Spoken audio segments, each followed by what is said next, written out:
sy atsika fa ny fahasoavan'Andriamanitra miaraka amintsika.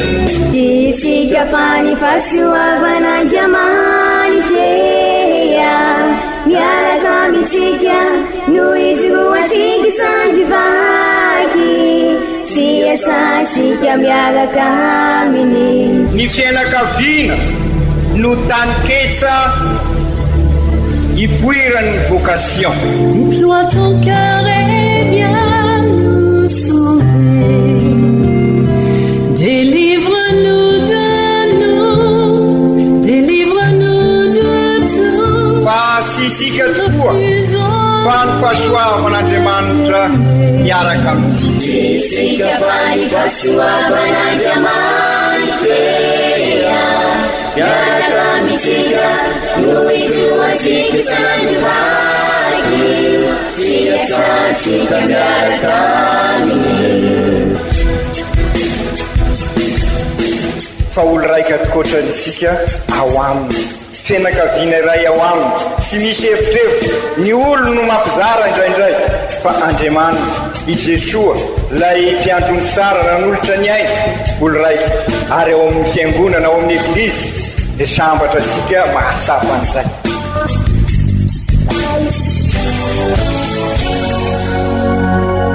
Olo araiky atsika atambatry ny fanahy masina kamiray, olo araiky ao amin'ny Kristy. Fandaram-pampianarana iaranao amin'ny son excellence Monseigneur Benjamin Marc Caramarson eto amin'ny radio Fagnier.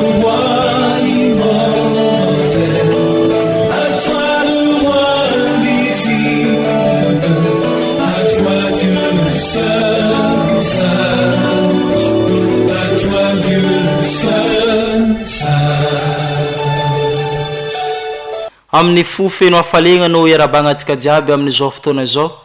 izay magnaraka tsy tapaka ny radio Faniry naiza ny toerana misy antsika. Isaorantsika Andriamanitra amin'ireo fahasoavana maro no mihinantsika.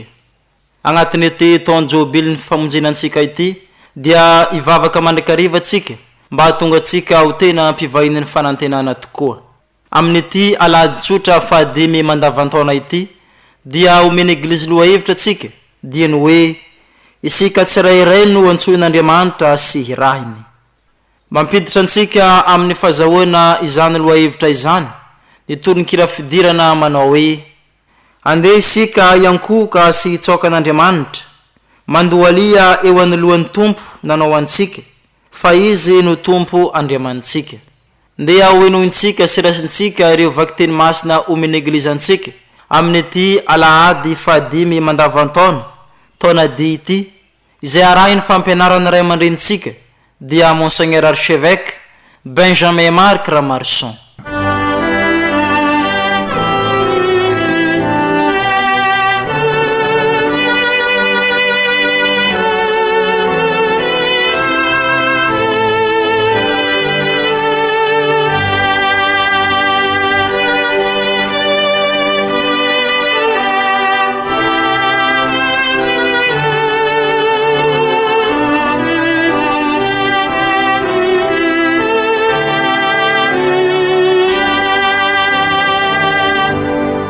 Fankalazana ny tenin'Andriamanitra,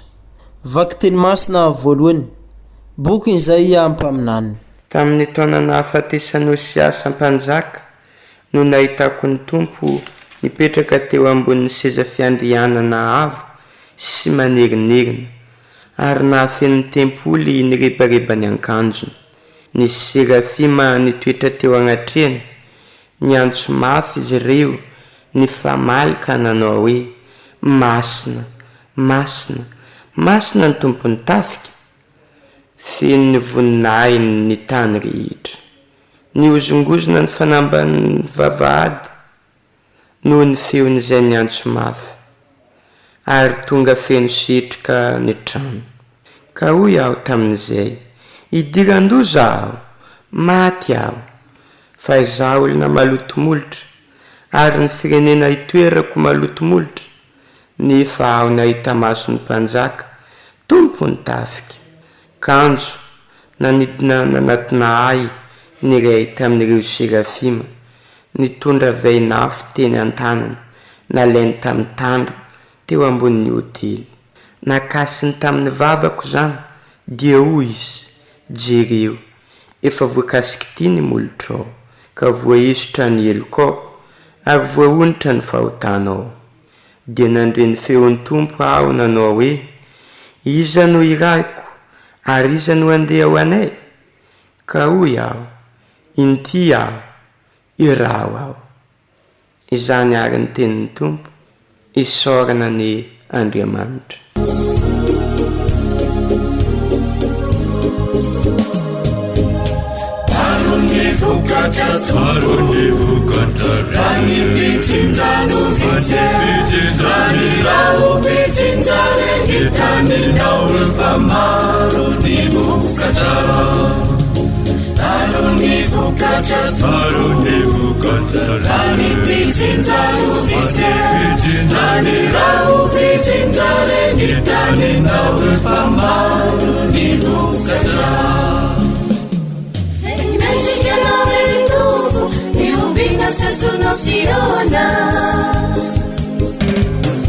Ianao non fanavoady vasatipenu vavakenao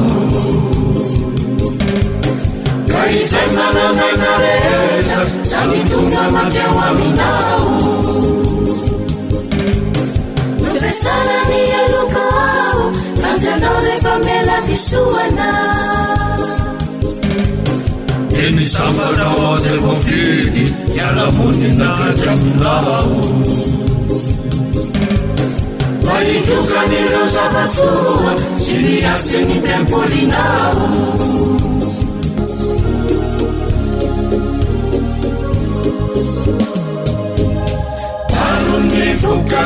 Arony vokatra Rani pitsinjano vitse Rani rao pitsinjare Hitaninao famaro ni vokatra Aroni vokatra Rani pitsinjano vitse Rani rao pitsinjare Hitaninao famaro ni vokatra Zafanay sofamariny anao Matalanjony anay niasanao Ipamonjy anandray pirenena Sy niponiny noserantany Ninalaona ny vozitrao Nisikina yarisitoa Limahay mapitony ny rano Limahay mafangina vahoaka Nakitaotr'ireo vazantany Na mahita ireo asanao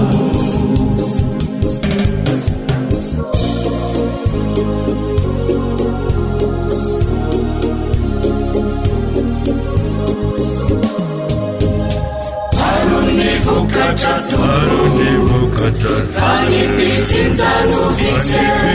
Rani rao pitsinjare Hitaninao famaro ni vokatra Maro ni vokatra Rani pitsinjano vitse Rani rao pitsinjare Hitaninao famaro ni vokatra Vaky teny masina faharoa taratasy voalohany masina Paul apôstôly ho an'ny kristianina tany Korinto. Ry kristianina havana, ampahatsiaroviko anareo ny evanjely notoriko taminareo, izay noresinareo sy niorenanareo ary hahazoanareo famonjena, raha tananareo araka ny nitoriako azy taminareo, afa-tsy raha hoe ninonino foana ianareo.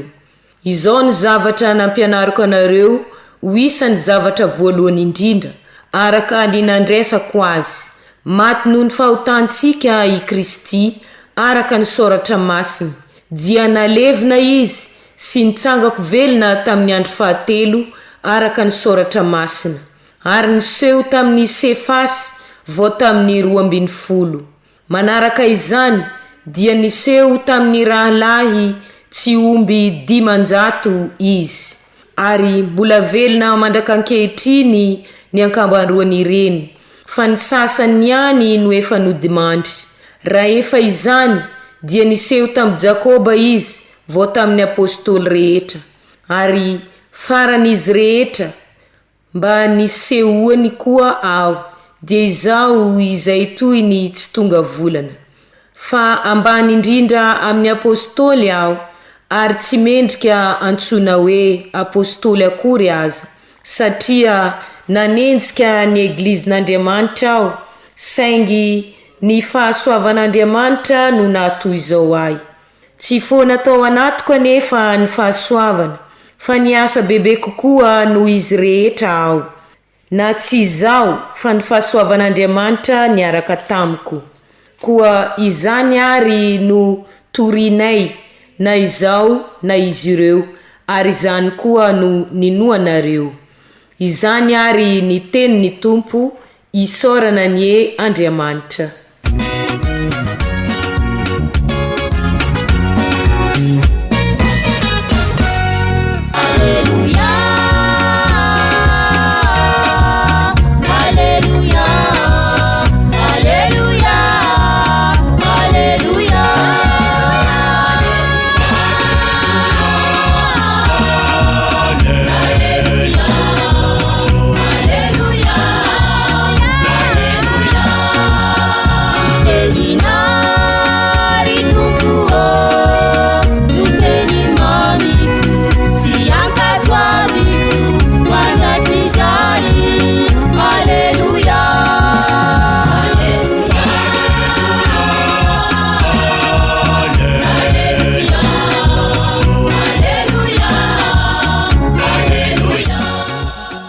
Ombantsika mianakavy aneny Tompo,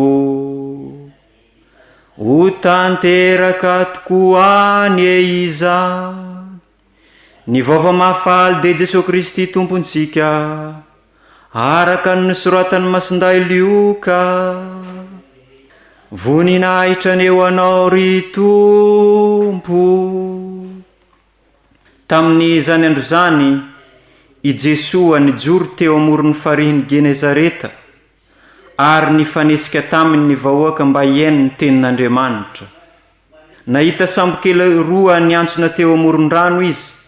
fa niala hanasa ny haratony ny mpanarato. Dia niditra tamin'ny sambo kely anankiray izay an'i Simona, ka nangataka taminy mba hiataka kely amin'ny tany. Vao nipetraka teo an-tsambo kely nampianatra ny vahoaka. Rehefa nitsahatra ny teny izy, dia nanao tamin'ny Simona hoe, mandrosoa eny amin'ny lalina, dia alatsaho ny haratonareo hahazoana hazandrano. Fa hoy ny navaliny an'i Simona azy, Tompoko, efa niasa mafy nandritra ny alina izahay, fa tsy nahazo na inona na inona, nefa noho ny teninao dia alatsako ihany ny harato. Noho ny nanao izany izy dia nahazo hazandrano be dia be, ka rovitra ny haratony. Ary nanatsika ny namany izay teny amin'ny sambo kely hafa izy ireo, mba ho avy anampy azy. Dia tonga ireo, nofenony ny sambo kely roa, kefa saika ny lentika ny sambo. Noho ny nahita izany Simona Piera, dia niankohoka tamin'ny tongotro Jesoa, ka nanao hoe, miala amiko Tompoko, fa mpanota aho. Talanjona izy sy zay rehetra teo aminy noho ny habetsahany hazandrano azony. Ary toy izany koa i Jakoba sy Joany zanaky Zebede, izay iray raharaha tamin'ny Simona. Dia hoy Jesoa tamin'ny Simona, aza matahotra, fa hatramin'izao dia hanaratolona ianao. Dia nampiantsona ny sambo kely tamin'ny tany niaraka tamin'izay izy ireo, ka namoy ny zavatra rehetra ary nagnaraka azy.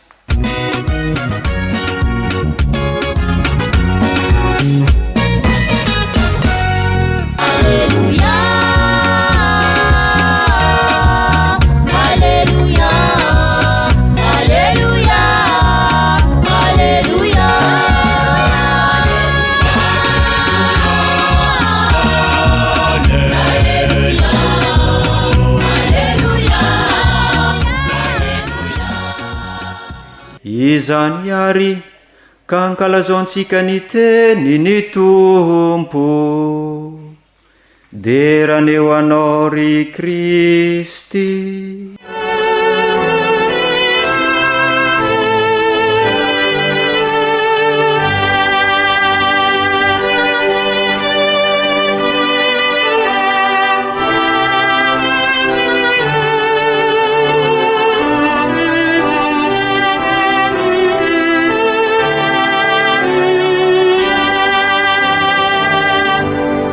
Ry kristianina ava malala, raha tamin'ny alahady lasa teo tokoa isika dia niarana-kalaza nanolorana ny tompo tao an-tempoly isika io lay ilazaisika hoe fetin'ny jiro masina. Matoa isika milaza an'izany dia satria i Jesosy no jiro manilo ny fiainantsika ary isika no ny batemy mampiombona antsika aminy dia zary jiro manilo ny manodidina antsika. Ka izay indrindrary ry kristianina havana amin'izao alahady izao dia asain'ny eglizy tokoa isika isainsaina amin'ny vocation ka azo lazaina fa alady ny vocation ty alady ty satria samy hitantsika eto ny anso natao tamin'ny Isaia amin'ny vakiteny voalohany sy ny anso amin'ny masinday Paoly amin'ny vakiteny faharoa ary amin'ny evanjely ny anso nentefa tamin'ireo apôstôly 4 voalohany. Mialasiny fa nampiasa ny teny vahiny vocation aho satria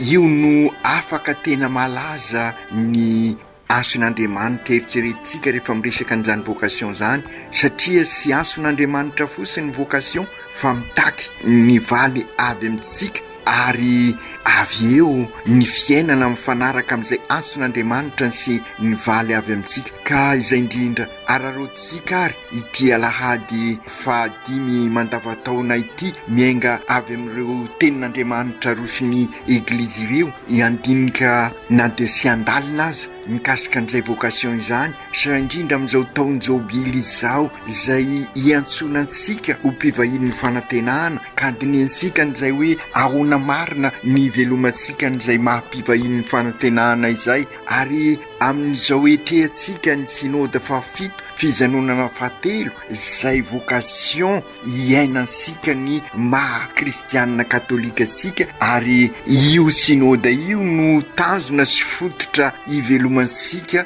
ny izay vocation sika izay amin'izao firososika lalindalina amin'ny fandraisana tanana an'izay eglizy sika izay eglizy miaradia ho isika. Ry kristianina havana sara ny manipoka sahady araky ny averimberintsika satria anisan'ny kritera masivana araky ny fomba fiteny ankehitriny izerenany vocation no hoe zay mifanozo amin'ny Jesosy marina tokoa ka niona taminy dia sy mainsy miroso raha mamaly tokoa izy amin'ny fivampenitra mahery vaika zany hoe tsy mitovy amin'ny fiainan'ny teolosony ny fiainan'ilay olona ny fanozo tamin'i Jesosy fa miditra amin'ny fiainam-baovao ary zay ny valiteny ka manova azy ny fionany amin'ny Jesosy ka maniraka azy zay le mission zany maniraka azy asapa sy ivelona ny andraikitra nakinina Andriamanitra azy. Ka izay indrindra ry kristianina havana hitasika amin'ny vakiteny voalohany raha nasapa ny fionany tamin'Andriamanitra Isaia dia niova izy ary dia nandray andraikitra niverina teo anivon'ny vahoaka ka aisika ny valiteniny zao zay malotomolotra izy dia ahoana ny afako mivola amin'olo zay miandry ahy. Ka izay indrindra mila nyzany zao andro sika izao mila vocation isika ka tsara izeresika akaiky izay vocation sika siraikiraiky mba hahafahatsika mivelona an'izay fa io no matetika no mahadisy fanantenana antsika ka very fanahy mbola velona isika. Azo lazaina tahaka izany koa ny toe-zavatra nisy tamin'ny masinday Piera sy ireo namany rehefa niona tamin'i Jesosy izy ho alalintsika moa zay rehefa avy eo dia mazava ho azy nahavozy izy ireo natahotra satria nasapa tahaka ny lazaisika momba ny Isaia teo mpanota nefa nasapa ihany koa fa mianso azy Andriamanitra ka tafahoana tamin'izy ka afaka nanatanteraka nihiraka ary dia nioatra no nieritreritra n'izy ireo aza ny vokatry nyzay ary zay koa no andrasana amintsika raha tena mivelona ny vocation sika isika tahaka ny enitsika ao amin'ny evanjely io mamokatra ary mamokatra be ary matoa sy mamokatra asika de satria sy mivelona ny vocation sika isika ary azo lazaina n'izany ihany koa no ambarany masinday Paoly raha mitantara ny momba azy izy ao amin'ny vakiteny faharoa zay fantatra sika sara eto amin'ny diocese isika eo amin'ny lalan'ny Damasy i masinda Paoly zay nilaza ny teniny hoe sy tonga volana kanefa nansoiny Andriamanitra ao apôstôly izy ary de nivelona n'izay maha-apôstôly azy zay ka nasahiny milaza hoe no ny fahasoavan'Andriamanitra no natoa zao ahy ary araky ny fantatra sika sy izao fa ny fahasoavan'Andriamanitra miaraka amintsika ry kristianina havana araka izany voalaza izany ary ny tenin'Andriamanitra ny an'izy ity dia manosika sika tokoa andinika ny momba ny vocation zay maniraka sika ho vavolombelona satria mivelona tahaka ny Kristy mino fa samy masikaritra isika fa araky ny lazaisika teo sy nadika sika araky ny mahazatra ny teny hoe vocation satria azo sika honina sara ny teny natao teo am-boalohany de ilay tolagna zavatra telo mandrafitra an'izay ason'Andriamanitra zay ka sy azo sarana dia ny Andriamanitra mianso isika mamaly ary dia mivelona azy arak'izay anso zay ary zay no mahatonga ny masinda Paoly nasainy laza zay ao zay sy tonga volana dia nanjary apôstôly ary enisika ny lazainy Isaia mpaminany amin'ny vakiteny voalohany ary nitahotra ny ireo apôstôly navozo ka nefa namokatra ny asany raha nanatanteraka ny sitrapon'Andriamanitra raha nanatanteraka ny tenin'i Jesoa izy ka ry kristianina havana enisika tamin'ny vakiteny voalohany zay io vakiteny voalohany io zay tokony tamin'ny taon'ny 115 talohan'ny Kristy ireo mpanjakany Jody dia namolavola tetika maro mba hetrehana ny fandrahona ny Asireanina ka nanjary nivadika tamin'Andriamanitra Isaia mpaminany amin'ny mampaminany azy araka versika matetika ny mpaminany de milaza ny sitrapon'Andriamanitra amin'ny olona ka nilaza ny zava-misy tamin'ireo tao tandapa ny tetidrasin'izy ireo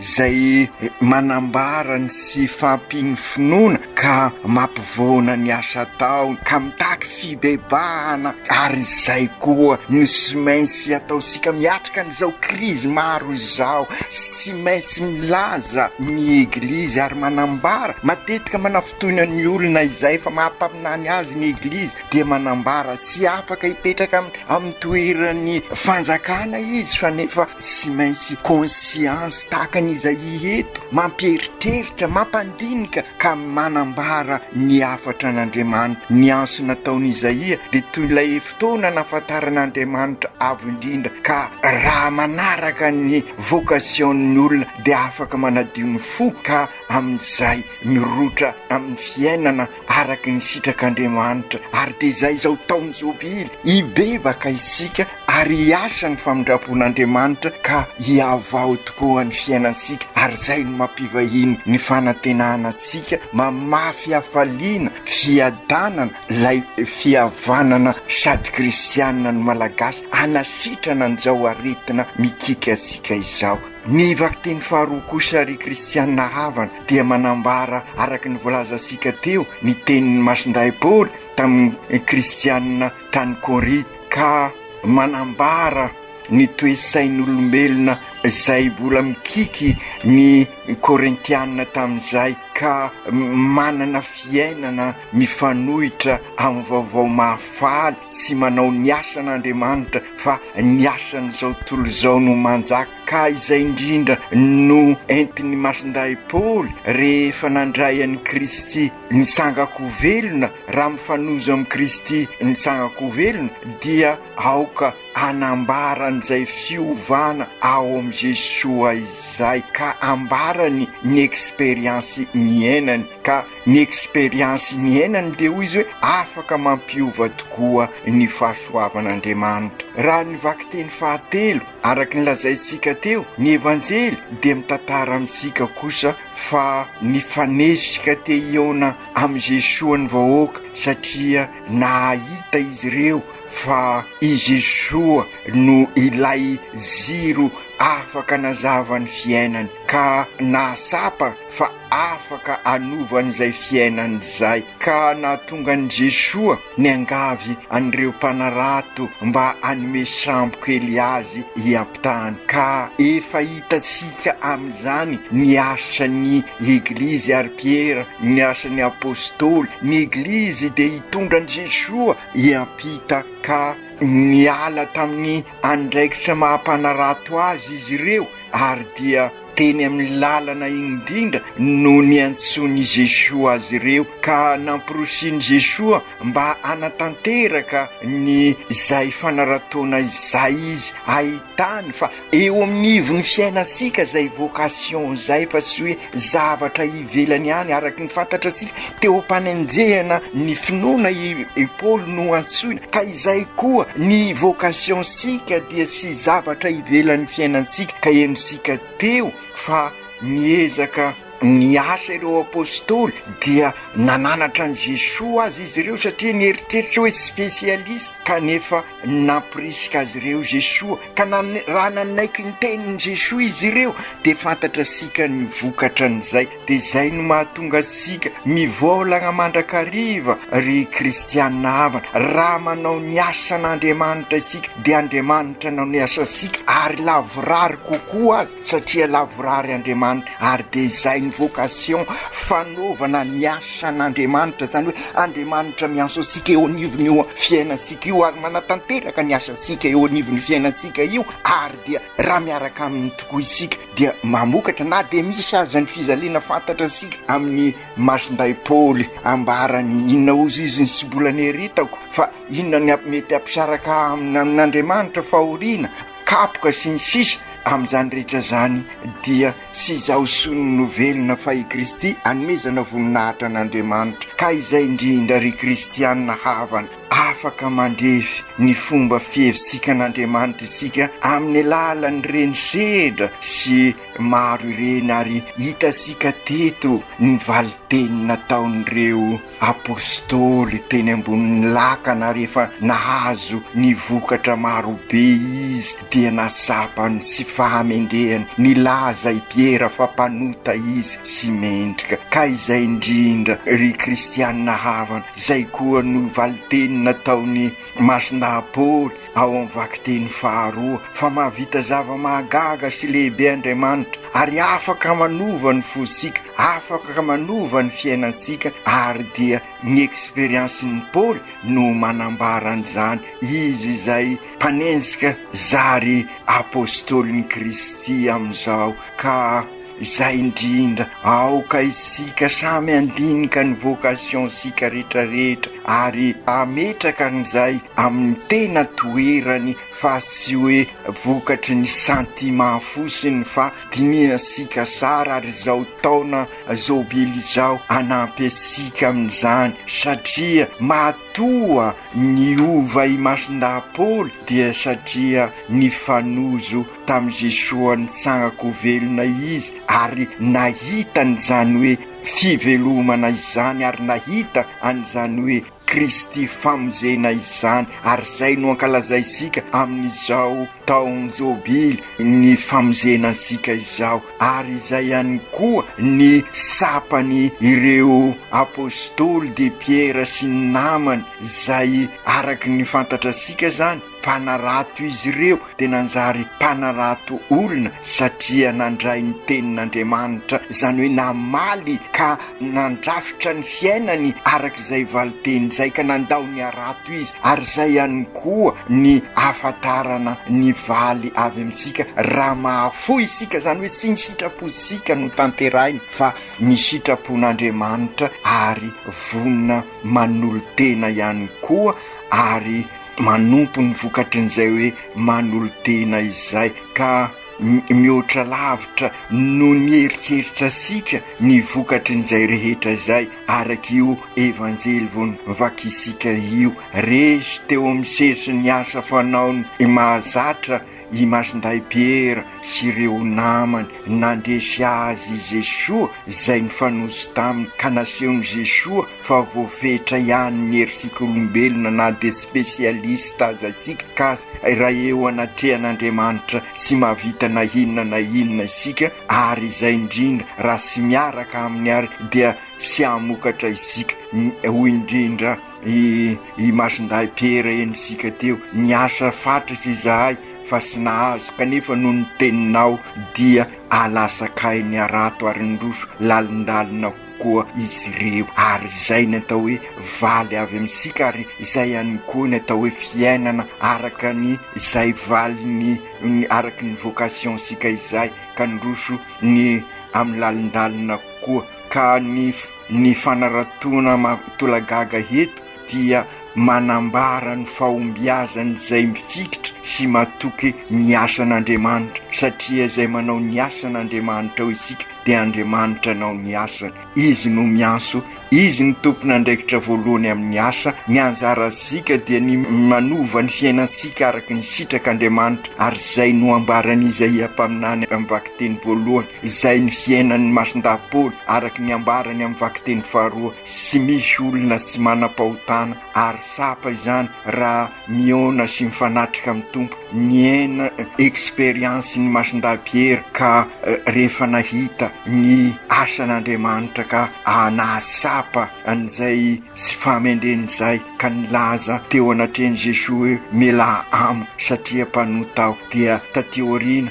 rehefa naneno ihany koa dia vo maika sapany zany fahalemeny zany ka nitomany izy ny angatainy Jesoa amintsika dia ny fahafoizana ary ny fahavononana anompo ary dia zay nitasika ao amin'ny Piera fa indrindra rehefa avy nanontaniany Jesoa izy hoe moa ve tia ianao sy tokony akivy asika zany ny toe-piainansika fa ny fahavononantsika ny fanofizatenantsika ny fanompoasika ny fanoloratenantsika no anampy asika naradia any Kristy ary ahafahasika mitondra ny hafatra eo anivon'izao tontolo izao tahaka nataony Isaia mpaminany amin'ny vakiteny voalohany tahaka nataony Paoly eo anivon'izao tontolo izao ary zay nataony Piera ihany koa ka aoka araky ny lazainy Jesoa eto aza matahotra marina tokoa io ihany koa dia azo lazaina fa masivana critère reo anatrehany adidy goavana eo anatrehany ny famalinany aso tahaka ny Piera eto mavozo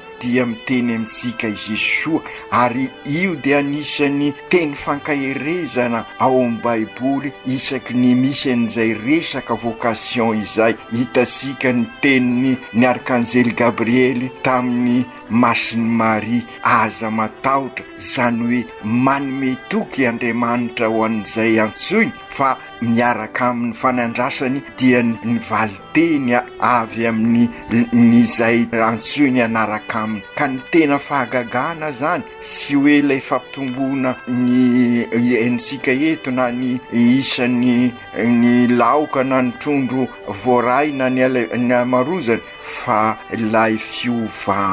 fiovampenitra mahery vaika io no azo lazaina fa tena fahagagana i Paoly izay mpanensika nanjary apôstôly Isaia zay nilaza fa malotomolotra afaka nanambara ny sitrak'Andriamanitra i Piera zay mpanarato zary mpanarato olona ka izay fiovampenitra mahery vaika zay no fiovana ary zay eglizy ho sapasika amin'izao fanomboan'ny taona zobily izao ka izay indrindra ary ry kristianina havana mianso ahy mianso anao Andriamanitra amianso asika Andriamanitra aza matahotra fa enoy ny ansony dinio ny ansony fandrindra amin'izao taona zobily zao valio izy ary miarahady aminy manorona ny fiainana miaraka aminy ary apetrao eo ampelantanany ny asany hiraka ankininy amintsika sikiraikiraiky araky ny toetra sika zay koa oko sapasika fa sy mitovy ny vocation sy mba azo atao kopikole io fa samy manana ny vocation ny sirairay marina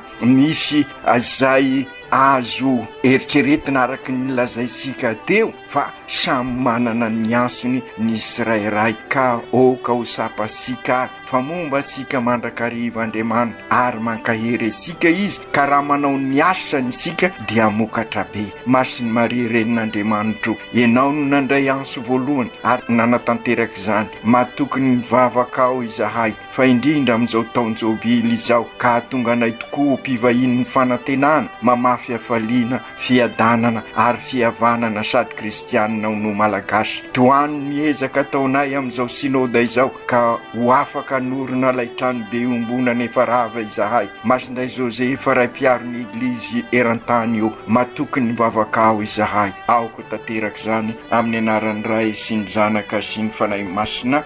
Amen.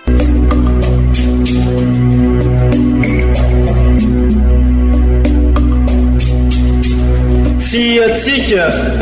fa ny fahasoavan'Andriamanitra miaraka amintsika. Isika fa ny fahasoavan'Andriamanitra miaraka amintsika noho izy ho atsika sandrivaky sy asantsika miaraka aminy. Ny fianakaviana no tany ketsa ipoiran'ny vocation. Déploie ton cœur et viens nous sauver. Délivre-nous de nous, délivre-nous de tout. Fa sisika tokoa fa ny fahasoavan'Andriamanitra miaraka amintsika. Sisika fa ny fahasoavan'Andriamanitra miaraka amintsika noho izy ho atsika sandrivaky sy asantsika miaraka aminy. Fa olo raika tokoatran'isika ao aminy fianakaviana iray ao aminy sy misy hevitrevitra ny olo no mampizara indraindray fa Andriamanitra i Jesoa lay mpiandrony tsara raha n'olotra ny aina olo raika ary ao amin'ny fiangonana ao amin'ny eglizy dia sambatra antsika mahasapa an'izay.